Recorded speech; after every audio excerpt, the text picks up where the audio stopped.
Exclusive. Putin demanded Ukraine surrender key territory in call with Trump. The demand from Putin would significantly disadvantage Ukraine and could be an obstacle to peace, officials said. October 18, 2025 at 4:12 p.m. EDT. Yesterday at 4:12 p.m. Eastern Daylight Time. 5 minutes. Summary. 1793.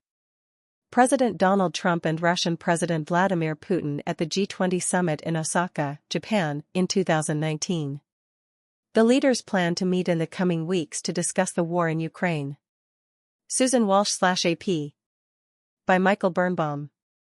Russian President Vladimir Putin in a phone call this past week with President Donald Trump demanded that Kyiv surrender full control of Donetsk, a strategically vital region in eastern Ukraine, as a condition for ending the war, said two senior officials familiar with the conversation. Get concise answers to your questions. Try Ask the Post AI. Putin has tried and failed to conquer the territory for 11 years, repeatedly repulsed by Ukrainian forces who are deeply entrenched in an area they believe is a major bulwark against a speedy Russian advance westward toward their capital. Putin's focus on Donetsk suggests he is not backing away from past demands that have left the conflict in a stalemate, despite Trump's optimism about securing a deal, the official said, speaking on the condition of anonymity to describe sensitive closed-door discussions. Russia or Russian-backed separatists have claimed parts of the region since 2014, but they have never been able to conquer the entirety of the region by force.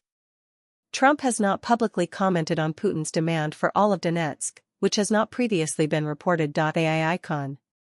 Trump did not endorse the Russian request in his public statement Friday after a high-stakes West Wing meeting with Ukrainian President Volodymyr Zelensky. He plans to meet Putin in Hungary in the coming weeks to continue discussions about how to end the war. Follow Trump's second term. Follow. It is time to stop the killing and make a deal.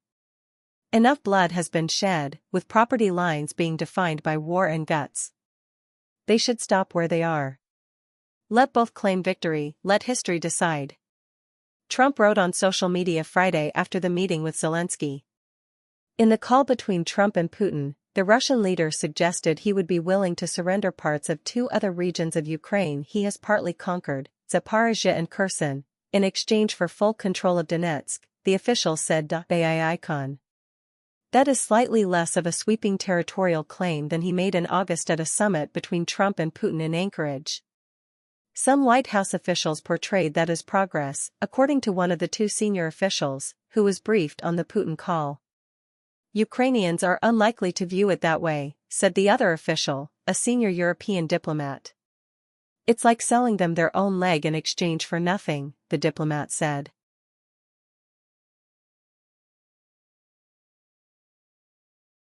Neither the White House nor the Kremlin immediately responded to a request for comment.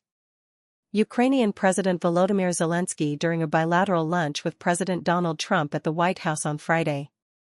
Demetrius Freeman/The Washington Post.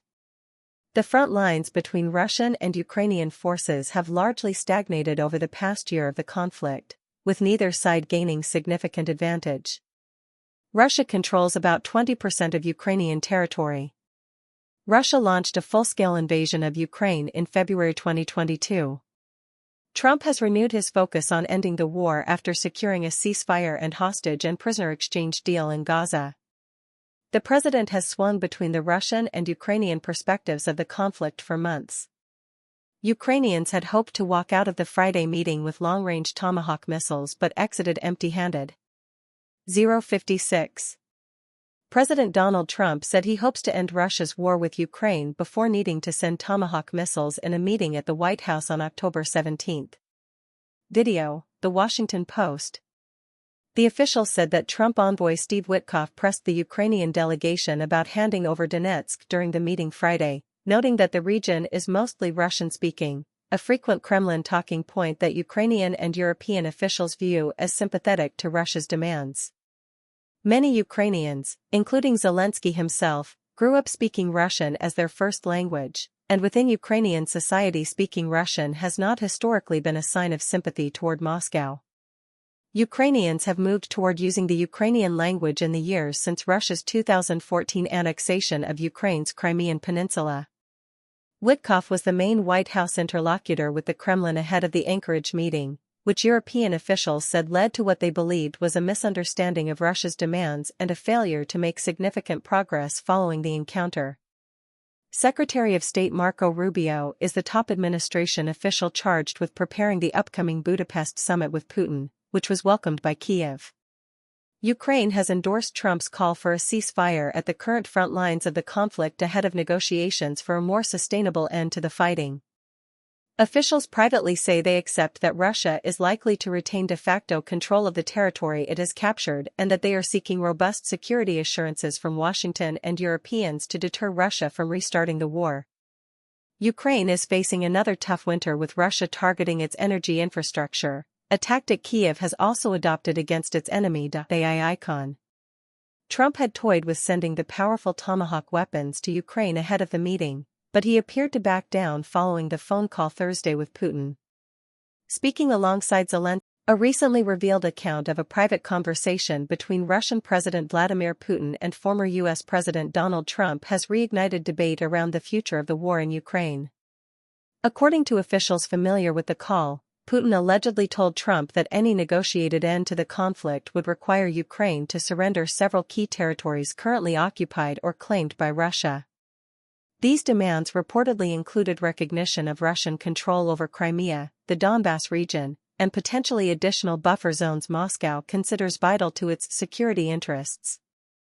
Although Trump has repeatedly said he could end the war in 24 hours if re-elected, this disclosure underscores the enormous geopolitical reality behind that claim.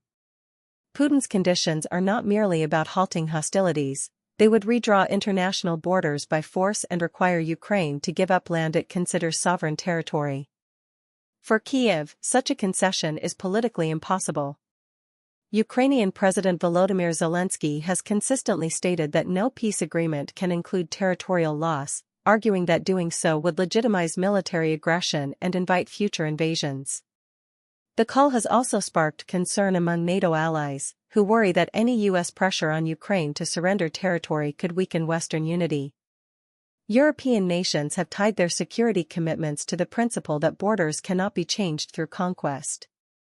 If Washington were to withdraw support or push Kyiv toward concessions, it could fracture the coalition sustaining Ukraine's defense.